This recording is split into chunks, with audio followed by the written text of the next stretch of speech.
আসসালামু আলাইকুম। সবাই কেমন আছেন? আশা করি ভালো আছেন। আজকের এই বিশেষ ভিডিওতে আপনাদের সবাইকে স্বাগতম। আপনারা যারা জার্মানিতে পড়াশোনা, হাউস বিল্ডিং বা চাকরির স্বপ্ন দেখছেন, তাদের জন্য জার্মানি ভাষা শেখাটা কতটা জরুরি সেটা নিশ্চয়ই জানেন। আর এই জার্নি শুরু হয় A1 লেভেল দিয়ে। আজ আমরা ধাপে ধাপে আলোচনা করব আপনি কিভাবে জার্মান ল্যাঙ্গুয়েজ A1 শুরু করবেন, এ লেভেলে কি কি শিখতে হবে এবং সবচেয়ে গুরুত্বপূর্ণ কিভাবে প্রস্তুতি নিলে খুব সহজে ও সফলভাবে A1 কোর্স শেষ করতে পারবেন। তো চলুন আর দেরি না করা যাক।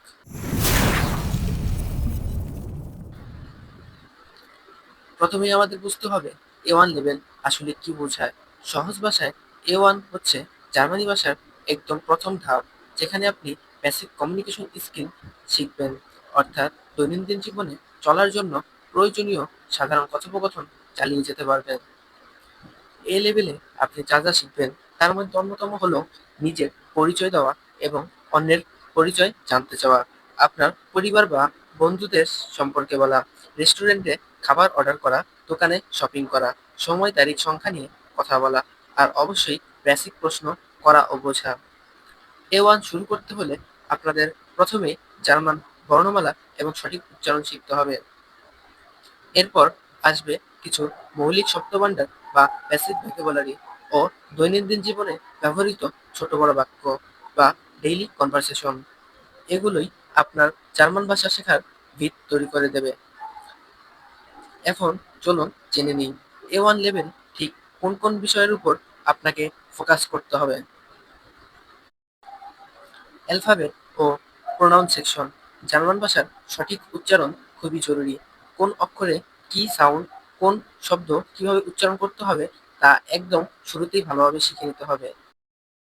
Basic grammar. গ্রামার জার্মানি ভাষার মেরুদণ্ড। A1 এর জন্য আপনাকে শিখতে হবে আর্টিকেল, দেয়া, দি, দাস এগুলো শব্দের লিঙ্গ নির্ধারণ করে, যা অত্যন্ত গুরুত্বপূর্ণ। প্লুরাল ফর্মস, একবচন থেকে বহুবচন করার নিয়ম, ভার্ব কনজুগেশন, ক্রিয়ার কাল এবং কর্তা অনুযায়ী ক্রিয়ার রূপ পরিবর্তন, এছাড়াও সাধারণ বাক্য গঠনের নিয়মাবলী। নাম্বার, ডেজ, মান্থ, টাইম, সংখ্যা, দিন, মাস এবং সময় সম্পর্কে ধারণা না থাকলে দৈনন্দিন কাজ কঠিন হয়ে যাবে। ডেইলি ভ্যাকাবুলারি, পরিবার, খাবার, শপিং, ভ্রমণ, পেশা, রং ইত্যাদি সম্পর্কিত প্রয়োজনীয় শব্দগুলো শিখতে হবে। ফ্ল্যাশ কার্ড বা অ্যাপস ব্যবহার করে এগুলো মুখস্থ করতে পারেন। স্পিকিং প্র্যাকটিস, ছোট ছোট বাক্য ব্যবহার করে নিজে নিজে কথা বলার চেষ্টা করুন। ভুল হলেও সমস্যা নেই, অনুশীলন চালিয়ে যাওয়াটাই আসল। লিসেনিং প্র্যাকটিস, জার্মান ভাষার শর্ট অডিও, ভিডিও বা পডকাস্ট শুনুন। হয়তো প্রথমে কিছুই বুঝতে পারবেন না, তবে নিয়মিত শুনলে কান তৈরি হবে এবং বোঝার ক্ষমতা বাড়বে। শুধু শিখলেই হবে না, সঠিক প্রস্তুতি এবং অনুশীলনের মাধ্যমে আপনি A1 লেভেল সফলভাবে শেষ করতে পারবেন। এখানে কিছু কার্যকরী কৌশল দেওয়া হলো। নিয়মিত অনুশীলন, প্রতিদিন কমপক্ষে 30 মিনিট ভ্যাকাবুলারি এবং 30 মিনিট গ্রামার অনুশীলন করুন। এতে আপনার শব্দভাণ্ডার এবং ব্যাকরণের ভিত্তি মজবুত হবে। লিসেনিং প্লাস স্পিকিং প্র্যাকটিস, প্রতিদিন কিছুটা সময় লিসেনিং এবং স্পিকিং এর জন্য রাখুন।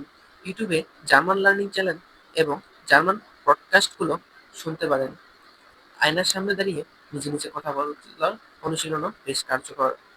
সাপ্তাহিক রিভিশন, সপ্তাহে অন্তত একবার যা যা শিখছেন সেগুলো ভালোভাবে রিভিশন দিন। এতে মনে রাখার সহজ হবে এবং শেখা বিষয়গুলো ভুলে যাওয়ার সম্ভাবনা কমবে। মডেল টেস্ট ও স্যাম্পল প্রশ্ন সলভ, কুইজ ইনস্টিটিউট বা OST এর A1 পরীক্ষার মডেল টেস্ট এবং স্যাম্পল প্রশ্নগুলো সমাধান করুন। এতে পরীক্ষার ধরন সম্পর্কে ধারণা হবে এবং আপনার আত্মবিশ্বাস বাড়বে। লার্নিং পার্টনার, সম্ভব হলে একজন লার্নিং পার্টনার খুঁজে নিন, যার সাথে আপনি জার্মানি ভাষায় কথা বলতে পারবেন, একে অপরের ভুলগুলো শুধরে দিতে পারবেন। তো বন্ধুরা, এই ছিল জার্মান ল্যাঙ্গুয়েজের A1 লেভেল শুরু থেকে শেষ করার একটি বিস্তারিত গাইডলাইন। নিয়মিত এবং সঠিক কৌশল অনুসরণ করলে আপনি 3 থেকে 4 মাসের মধ্যেই আপনি সফলভাবে A1 শেষ করতে পারবেন, ইনশাল্লাহ। 100% মনে রাখবেন, কোনো কিছুতেই প্রথম দিকে 100% পারফেক্ট হওয়া যায় না, কিন্তু নিয়মিত চেষ্টার মাধ্যমেই সাফল্য আসে। যদি এই ভিডিওতে আপনার একটু উপকার এসে থাকে, তাহলে প্লিজ একটি লাইক দিয়ে কমেন্ট করে আপনার মতামত জানাবেন এবং চ্যানেলটি সাবস্ক্রাইব করে আমাদের পাশে থাকবেন। See you in the next video. The same as next video. Choose.